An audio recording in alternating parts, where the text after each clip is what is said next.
السلام علیکم، میں ہوں محمد اظہر، اور آج گفتگو کا جو عنوان ہے جی وہ ایک انفارمیشن ہے جو کہ عمرہ زائرین کے لیے ہے۔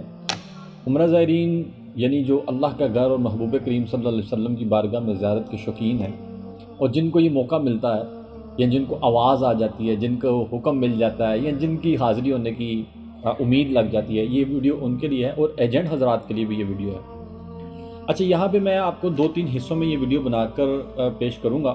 اس میں پہلا تو یہ ہوگا کہ میں آپ کو اس کے بارے میں طریقہ کار بتاؤں گا کہ آپ کو کیسے ایک ایجنٹ کے ساتھ بات کرنے کا اور اس سے چیزیں لینے کا سوال کرنا چاہیے، اور دوسرا یہ ہے کہ کلائنٹ کی ذمہ داری کیا ہے، ایجنٹ کی ذمہ داری کیا ہے، تیسری بات یہ ہے کہ ایجنٹ کو کلائنٹ کو کیسے اس سارے پروسیس سے گزرنا پڑتا ہے، اور کن کن چیزوں کا خیال رکھنا چاہیے، اور کتنے گھنٹے لگتے ہیں وہاں تک پہنچنے کے بعد یا پہنچنے تک، یا پھر پہنچ کر کیا کرنا چاہیے۔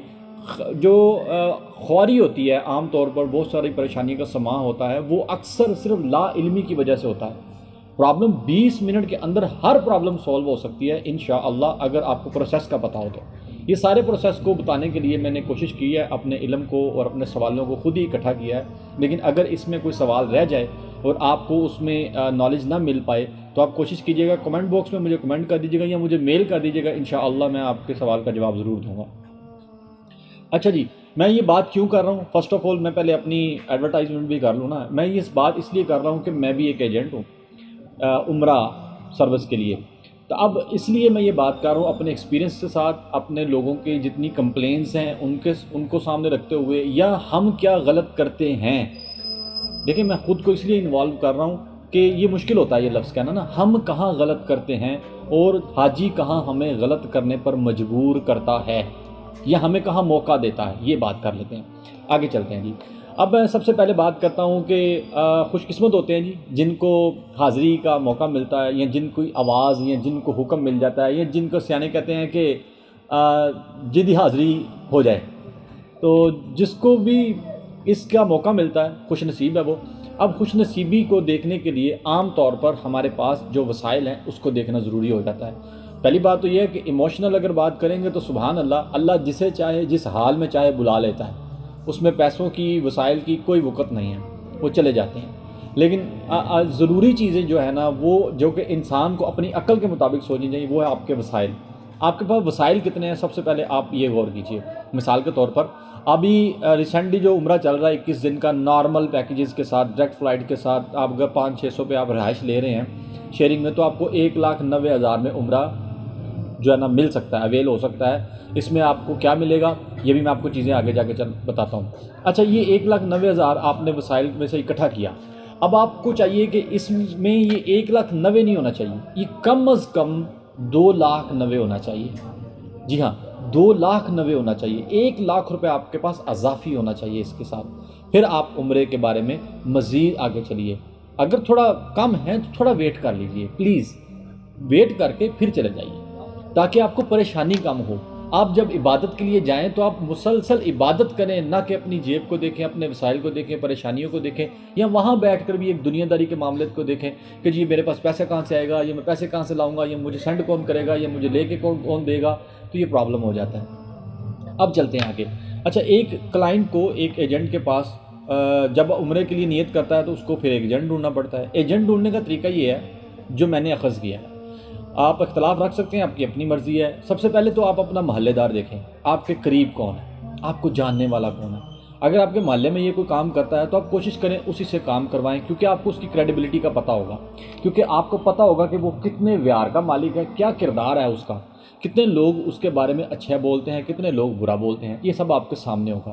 دوسری بات، اگر یہ بھی نہیں ہے تو پھر آپ وہ عزیزوں کو دیکھیں جو عمرہ کر کے آئے ہیں ریسنٹلی، آپ ان سے اس ایجنٹ کے بارے میں پتہ کر لیں۔ اگر ان کو کوئی تکلیف کا سامنا کرنا پڑا ہے تو آپ جس ایجنٹ کے ساتھ بھی بات کریں گے یہ تکلیفیں ضرور ڈسکس کریے۔ اور پھر کیا دیکھنا ہے، اب دیکھیے ذرا، اب ایک آپ کے عزیز کچھ آئے ہیں عمرہ کر کے، آپ ان سے پوچھیں آپ کا کون سا ایجنٹ تھا، آپ اس ایجنٹ کی بات کریں، آپ فون پہ اس سے بات کریں، آپ اس کے اگر فزیکلی پہنچ سکتے ہیں اس کے دفتر پہنچیں، جہاں پہ بھی اس نے اپنا آفس بنایا ہے، جو بھی اس کا معاملات ہے، اگر وہ گھر آ سکتا ہے تو گھر بلا لیں اس کو۔ اب آپ اس سے سوال کیا کریں گے؟ دیکھیں، ایجنٹ تو آپ کو مل گیا نا، کوئی نہ کوئی کسی نہ کسی طریقے سے ایجنٹ مل گیا۔ اب ایجنٹ کو ایجنٹ کی طریقے سے جانچنے کی کیا طریقہ کار ہے یہ بھی میں آپ کو بتاتا ہوں۔ اچھا جب آپ ایجنٹ سے بات کریں گے تو فرسٹ آف آل سوال ہوتا ہے کتنے کا پیکیج، وہ آپ کو 15 دن کا، 21 دن کا، 28 دن کا، عمومی طور پر یہی پیکیج چلتے ہیں۔ ویسے تو آج کل کا جو عمرہ ہے وہ 3 مہینے کا بھی عمرہ کا ویزا لگ جاتا ہے، لگتا تو 3 مہینے کا ہی ہے، لیکن رہنے کی اجازت بہت ساری کمپنیاں نہیں دیتی، لیکن کچھ کمپنیاں اس میں سے کچھ اضافی پیسے لے کر آپ کو عمرہ 3 مہینے کا کروانے کی اجازت دے دیتے ہیں۔ اچھا وہ 3 مہینے یہ ایک علیحدہ موضوع ہے، اس پہ آپ علیحدہ بات کریں گے۔ اچھا اس کے بعد ہوتا کیا ہے کہ آپ نے سوال کیا، اس نے آپ کو بتا دیا کہ 21 دن کا پیکیج 1,90,000۔ اب آپ اپنے حساب سے دیکھیے، آپ نے 28 دن کا پوچھنا ہے 28 دن کا پوچھیے، 15 دن کا پوچھنا ہے 15 دن کا پوچھیے، جو بھی وہ آپ کو جواب دے۔ اب وہ آپ پوچھیے کہ اس 1,90,000 میں کیا کیا دیں گے۔ عمومی طور پر جو جرنلی سب پے کرتے ہیں وہ ہے آپ کے سب سے پہلے آپ کا ویزا، دوسرا آپ کو ٹکٹ دیں گے جہاز کی۔ اب میں جو 1,90,000 کی بات کر رہا ہوں یہ ڈائریکٹ فلائٹ، اب آپ وہ جو بھی دے آپ دیکھ لیجئے، آپ اس کو کمپیئر کریں دوسرے ایجنٹ کے ساتھ، ایک دو ایجنٹ کے ساتھ بات ضرور کریں، ایک اپنے پیکیج کو اس کے ساتھ ڈسکس کریں، دوسرے کے ساتھ ڈسکس کریں، لیکن میں اس میں ایک آپ کو کلو بتاتا ہوں جو کہ آپ نے ڈسکس نہیں کرنا، جس سے آپ نے بالکل اس طرح نہیں دیکھنا، کیونکہ یہ ایجنٹ کی غلطی نہیں ہوتی، پھر یہ کلائنٹ کی غلطی ہے جو اس کو مجبور کرا 2 نمبری کرنے پہ۔ یہ آپ نے بڑے غور سے سننی ہے بات۔ اچھا وہ آپ کو دے گا ویزا، ٹکٹ، اس کے بعد آپ کو دے گا ٹرانسپورٹ جو آپ کو جدہ سے مکہ، مکہ سے مدینہ، مدینہ سے دوبارہ مکہ اور مکہ سے دوبارہ جدہ لے کر جائے گا، یہ ٹرانسپورٹ آپ کو دے گا۔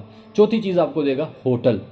صحیح، 4 چیزیں کامن ہوتی ہیں، ہر ایجنٹ اسی کے پیسے لیتا ہے، اس میں کچھ اضافی کر لیتے ہیں۔ مثال کے طور پر اگر کوئی آپ سے 2,000 2,500 زیادہ کما لیتا ہے تو پھر وہ آپ کو زیارات بھی اسی میں سے کروا دے گا، جیب سے تو کوئی نہیں کرواتا نا جی، اب وہ آپ سے ہی کمائے گا، آپ پر لگا دے گا۔ تو اگر آپ نے خود بھی زیارات کرنی ہو تو 10 سے 15 ریال کی ایک بندے کی زیارت ہو جاتی ہے، مکہ کی بھی اور مدینہ کی۔ مدینہ کی 1-2 ریال سستی ہوتی ہے، لیکن 15 ریال آپ ایسٹیمیٹ رکھ لیں۔ اچھا جی، یہ آپ کو وہ بتا دے گا جی میں آپ کو 3-4 چیزیں پرووائڈ کروں گا، اس میں آپ کو جو ہے نا زیارات بھی اگر وہ دے رہا ہے تو سبحان اللہ۔ اچھا یہ بھی ہو گیا، اب آپ ذرا اگلا سوال اس سے کریے کہاں پہ رہائش دیں گے، رہائش کیسی دیں گے؟ 2 سوال ہیں یہ، کہاں پہ رہائش دیں گے، کہاں کیسی رہائش دیں گے۔ یہاں پہ عام طور پر جو غلطی کرتے ہیں کلائنٹ، اور اس غلطی کے عوض ایجنٹ انہی کے منہ کو، انہی کے پیسوں سے انہی کو نقصان پہنچا دیتا ہے، یہ بات غور کرنے والی ہے۔ ایجنٹ حضرات بھی میری صلاح کر سکتے ہیں اگر میں غلط کہوں تو۔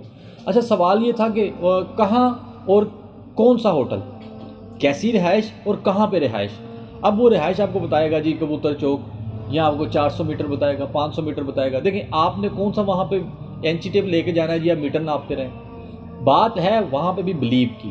اگر آپ ایجنٹ کو کہیں جی مجھے 200 پہ رہائش چاہیے، 200 میٹر پہ، تو وہ اس کا کیا جانا ہے، اس نے تو بھائی اتنا ہی کہنا ہاں جی دے دیں گے، یہ غلط بات ہے۔ دیکھیں سنیے، ایجنٹ آپ کو بولے گا جی 400 میٹر پہ رہائش دے رہے ہیں، 500 میٹر پہ رہائش دے رہے ہیں، ویسے تو 1,90,000 میں 450 میٹر سے ابو آپ کو رہائش ملے گی، نزدیک رہائش نہیں ملے گی۔